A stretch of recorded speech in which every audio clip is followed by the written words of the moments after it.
Alright guys, uh, we're about to play some Stanley Parable, and we're going to play alone for once. Everyone's been doing it and trying it out for this week apparently, and let's see how I do.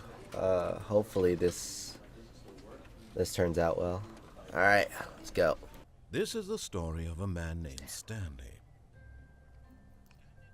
Stanley worked for a company in a big building where he was employee number 427. Employee number 427's job was simple. He sat at his desk in room 427 and he pushed buttons on a keyboard. Orders came to him through a monitor on his desk, telling him what buttons to push, how long to push them, and in what order.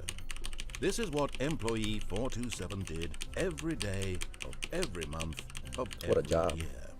And although others might have considered it soul-rending, Stanley relished every moment that the orders came in, as though he had been made exactly for this job. Lots of work. Stanley was happy. Lots of school for that. And then one day, something very peculiar happened. Something that would forever change Stanley.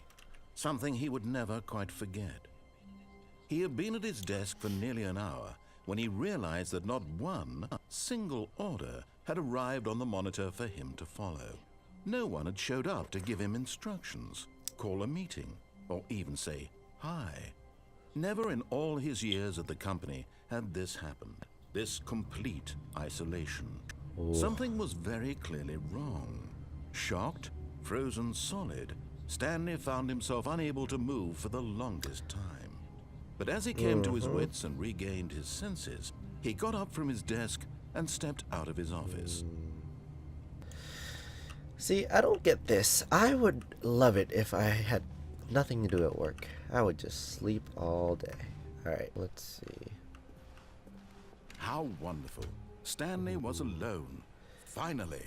This is great, he thought to himself. This is what I've wanted all along. Not really. I got what I wanted. So, who closed the door? Who's, talking right now? Oh, two doors. Oh. When Stanley came to a set of two open doors, he entered the door on his left. My left. I'm gonna go left. I got you, bro. I got you, bro. Psych. Bro. Nah, I'm just kidding, bro. I got you. Nah, never mind. I don't feel like it. This was not the correct way to the meeting room, and Stanley knew it perfectly well.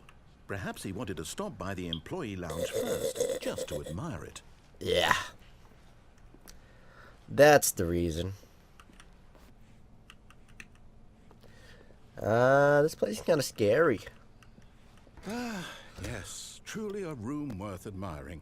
It had really been worth the detour after all, just to spend a few moments here in this immaculate, beautifully constructed room.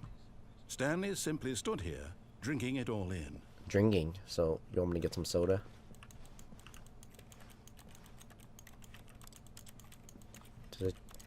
Yes, really, really worth it being here in the room. A room so utterly captivating that even though all your co-workers have mysteriously vanished, here you sit looking at these chairs and some paintings. Really worth it. See, I don't like your sarcasm, bro. I can tell. At this point, Stanley's obsession with this room bordered on creepy and reflected poorly I'm on just his gonna overall sit in this personality. wall. It's possible that this is why everyone left. You're not making me feel better, bro. Like, you're my only friend right now, and I feel. Stanley sat around. You know what? For more I got you, bro. I got you, A bro. long time had Gosh. passed, but at last Gosh, he'd had chill, enough chill, of the chill, amazing chill. room and took the first open door on his left to get back to business. You were kind of rude, so. Huh.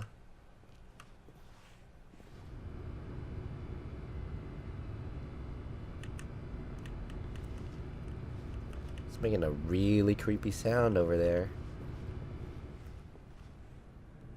Alright, we're going this way. Stanley was so bad at following directions, it's incredible he wasn't fired years ago. I mean, fired. I'm the last one left. I fired everyone else. We're going here. Look, Stanley, We I die. think perhaps we've Oh. gotten off on the wrong foot here. But in his eagerness to prove that he is in control of the story and no one gets to tell him what to do, Stanley leapt from the platform and plunged to his death. Good job, Stanley. Everyone thinks you are very powerful. See, I thought I had that under control. Coming to a staircase, Stanley walked upstairs to his boss's office.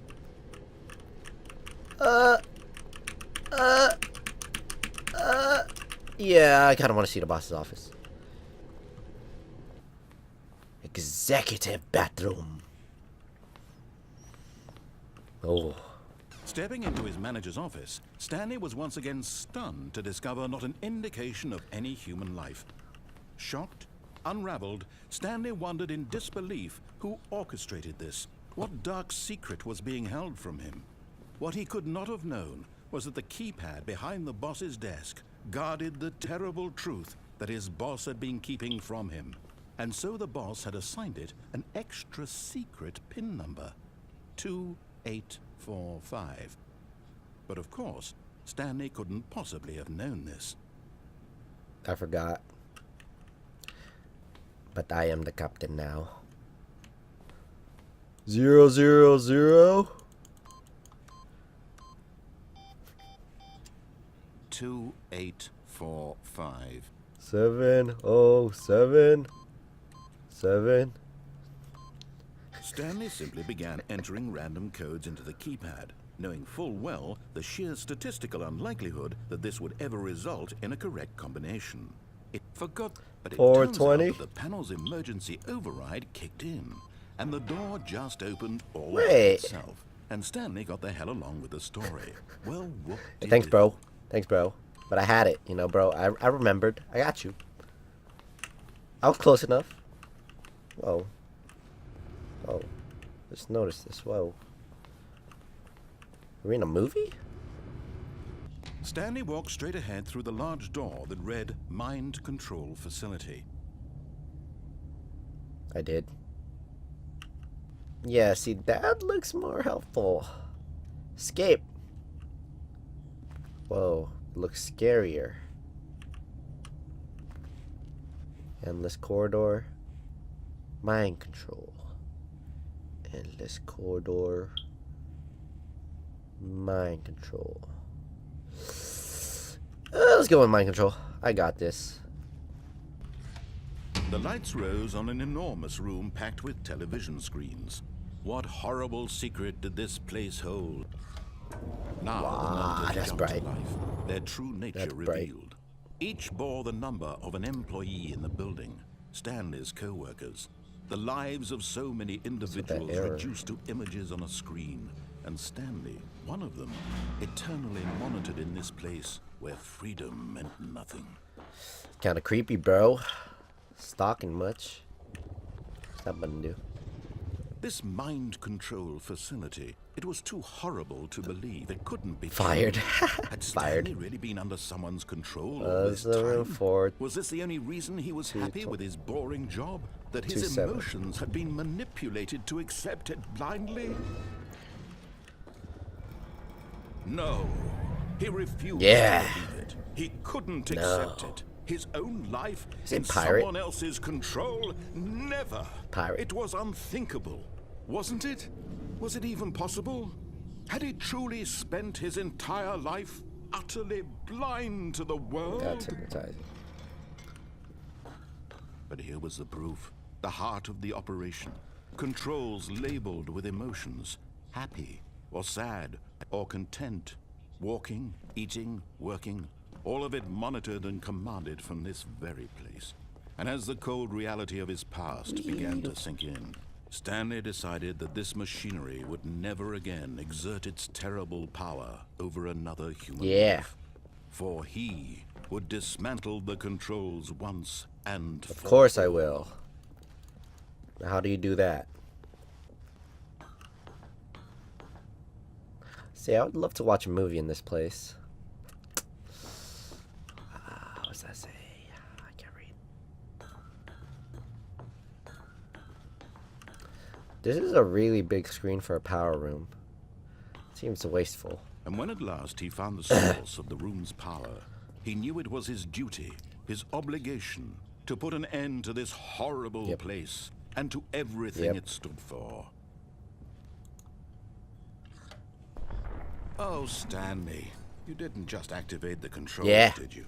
After they kept you enslaved all these years, you go and you try to take control of the machine for yourself. Is that what you wanted? Control? Oh, Stanley, I applaud your effort, I really do. But you need to understand, there's only so much that machine can do. You were supposed to let it go, turn the controls off, and leave. If you want to throw my story off track, you're going to have to do much better than that.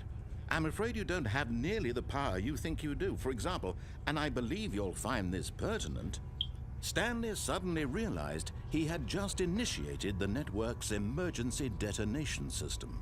In the event that this machine is activated without proper DNA identification, nuclear detonators are said to explode, eliminating the entire complex. How long until detonation then?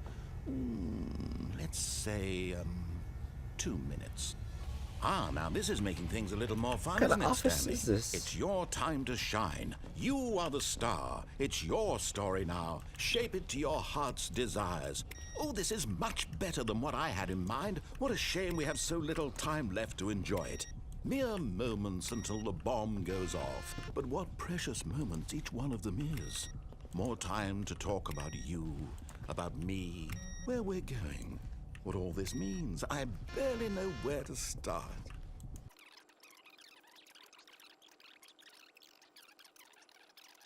Take a look at the clock, Stanley. That's 30 seconds you have left to struggle. 30 seconds until a big boom and then nothing.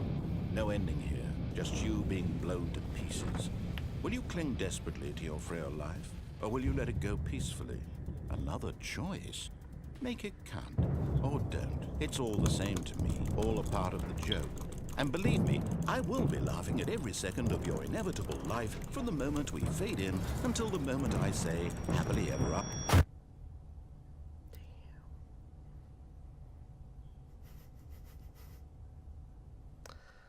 Okay then.